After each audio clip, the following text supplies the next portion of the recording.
All right, so this is what's in the garage now. We picked up 1964 GMC from Paradise Hills, Saskatchewan. I actually found it on Facebook Marketplace. There was an old fella, he had two of them.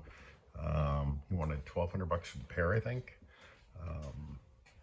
I drove out there. It's about a 4-hour drive from here.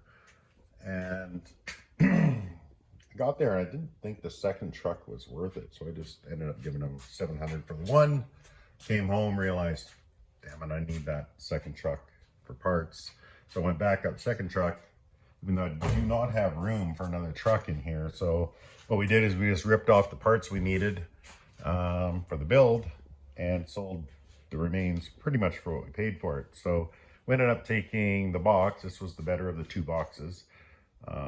It's pretty much rust free, a little bit down there, but nothing terrible considering the age of this, which is older than me. What is she now? 56 years old. We also took the doors. The doors were better. So you got some rust down there in the corner, but we can fix that. And we also scammed the hood off of it. Those fenders look like they came with it, but they didn't. So you can see this cowl panel here doesn't match, and the cab itself doesn't match, and that's why it was kind of pieced together with two trucks.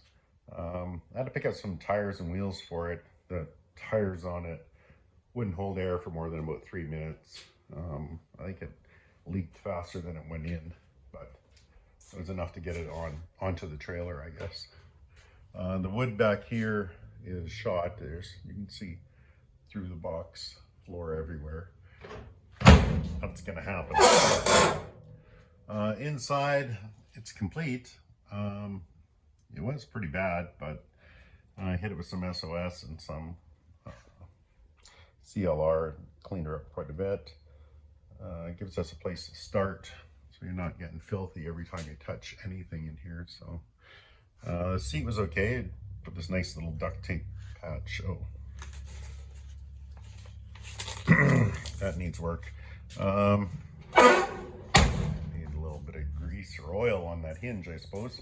The windshield was perfect in it, which was really strange for something that sat so long, but I'll take it. Under the hood, we have an inline six, a little 230. What do they call that? A Thrift Master. We threw a little bit of gas down the carb, cleaned the points, threw on some new plug wires and a coil, and it coughed and sputtered and spitted. So I'm very confident that it's going to run. Obviously, it's going to need some tune-up parts and probably a carb kit thrown at it, but we can do that, and we'll see what happens. Will the 6 stay? Probably not. I'm probably going to put a small block Chevy in here, but we got to pass out a province inspection first. So I was thinking I might just leave it for now, get it to run, fix up this cab. It's going to need floors and rocker panels, inner and outers. It's gonna need some extensions, but body wise I think that's pretty much about it. The front's good, clean up a little bit of that rust, but I don't want to get too carried away with trying to restore this thing. I just kind of want to make a cool old shop truck out of it.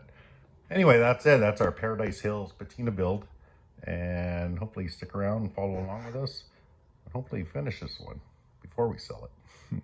We'll see.